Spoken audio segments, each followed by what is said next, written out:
Today we're discussing Momentum Burst, a trading strategy popularized by Pradeep Bonde, who also introduced the episodic pivot or EP trading strategy to Qullamaggie.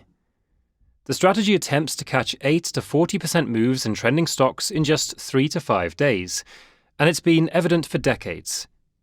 You may remember from our video on Qullamagge's trading strategy that he exits 1/3 to half of the position within 3 to 5 days, moves the stop to break even, and trails the remainder using the 10 or 20-day moving average.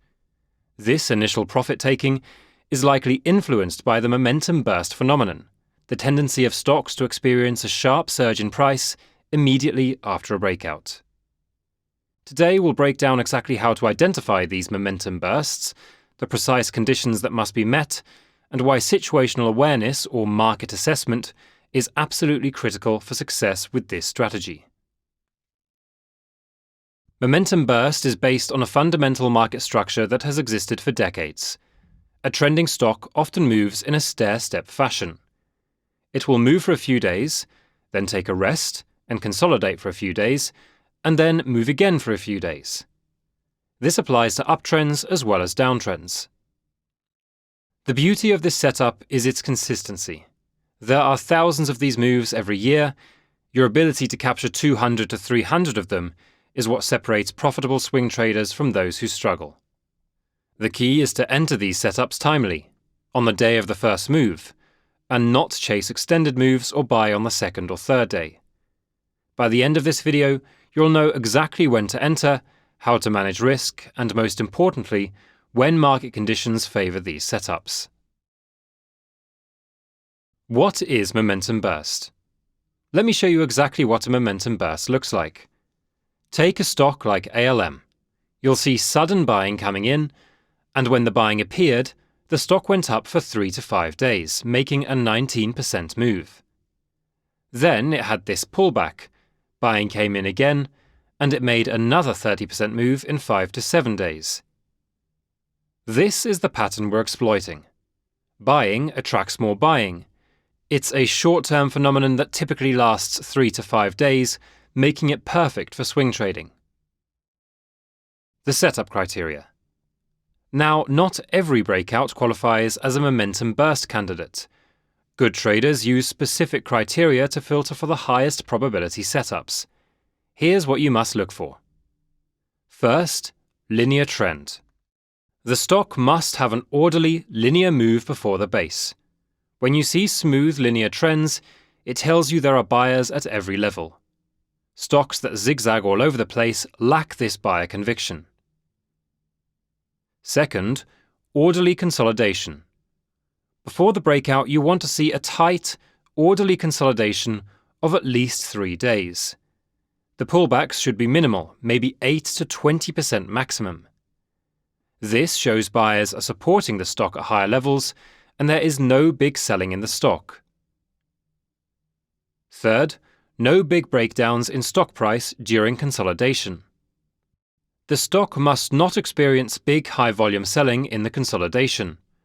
An orderly pullback with most days price change below the average daily range, or ADR, is desirable. Fourth, a narrow range day before the breakout. The day before the momentum burst, you want either a negative day or a very small range day. This indicates that all selling has exhausted and the stock is ready to move with even modest buying pressure. Fifth, no 3 days in a row. Never buy a stock that's been up 3 consecutive days. If you're buying on the 4th day of a move, you're chasing. Buy at the beginning of swings and not after they've extended. Sixth, the 4% move. You must look for at least a 4% move in the stock for it to be a breakout. Seventh, close near the high. The stock must close near its daily high.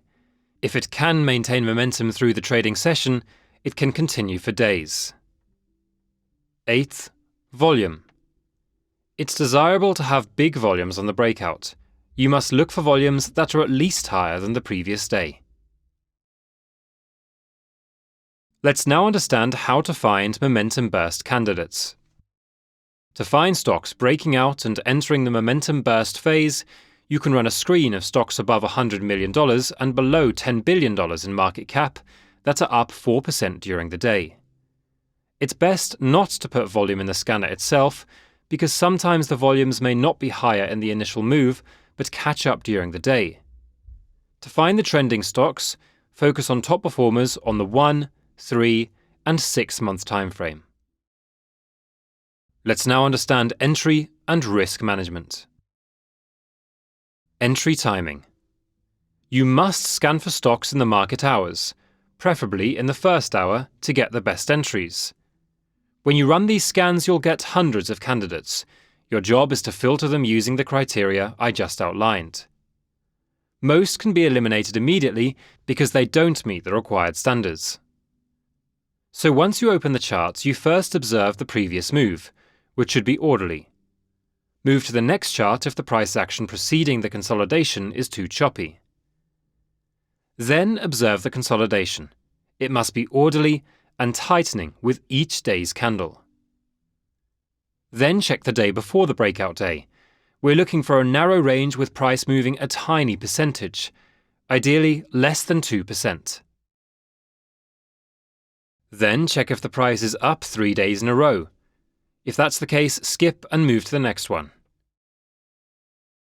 Check for increasing volumes. Move to hourly charts to see how the volume is shaping up intraday. If everything checks out, you should enter when the stock is up 4 to 6% for the day, or align your entry to the consolidation. For example, if there is a consolidation range, you can enter at the break of the range. Or if there is a tight candle right before the breakout, you can enter when the price breaks the high of that candle. At times, you will have to enter within the first 10 to 15 minutes of the breakout day, because many of these moves make 14 to 30% on day one alone. If you're entering midday or the next day, you've missed the optimal entry. Stop loss placement. Your stop should be at the low of the breakout day, or if the low is too far, keep your stop loss at half the entry day's range. This typically gives you a 3% or less risk per trade. If the stock gives up a large part of its gains intraday, it's best to exit. Remember, we're looking for strong closes on the breakout day. Position sizing. Because your risk is small, you can size appropriately. At 3% risk and a 25% position size, you'll be risking 0.75% of your account on one trade, which is sensible from a risk management perspective. Here's what separates consistently profitable traders from those who struggle. Situational awareness. Your momentum burst setups don't work the same way in every market condition. Market environment assessment. You need a framework to assess whether conditions favor momentum burst trading. When buying is coming into the market, momentum bursts work well. When selling dominates, even perfect setups fail. This is why you need daily situational awareness. What's working analysis. Every morning, study stocks that moved 20% or more in the past week. This tells you what type of setups are actually working. Are breakouts near 52-week highs working, or are bottom bounces dominating? You can look for market macros like daily advanced declines, market breadth, and stocks below or above their 200 DMAs to understand the bullish or bearish nature of the market. You can also check the technicals of indices like the Nasdaq 100, S&P 500, or Russell 2000 to understand if the time is right for breakouts.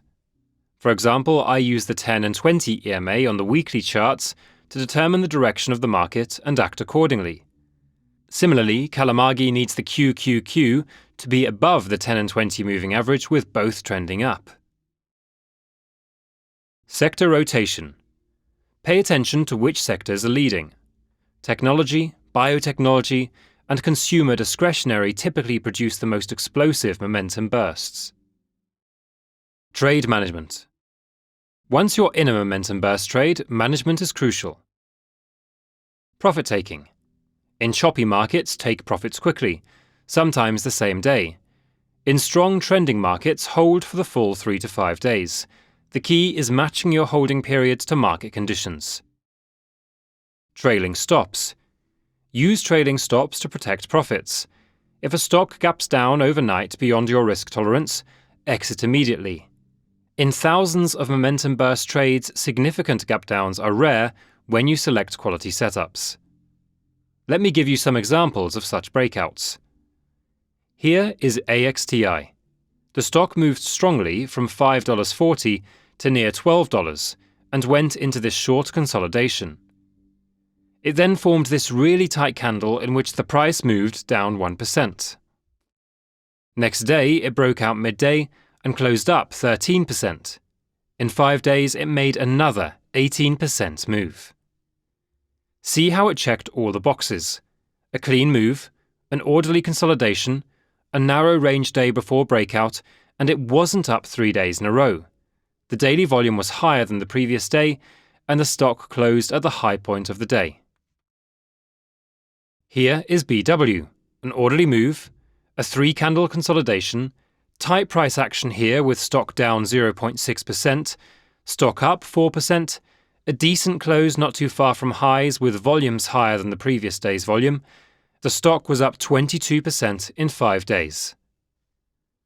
Momentum burst trading works because it exploits a fundamental market structure. Buying attracts more buying. But success requires discipline in setup selection, precise entry timing, and most critically, situational awareness. Remember, there are thousands of momentum burst opportunities every year. Your job isn't to catch them all, but to identify the highest quality setups when conditions are right. In our community, we use similar principles but on the weekly charts, making the process far more passive.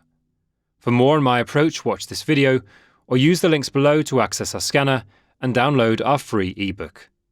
As always, thanks for watching.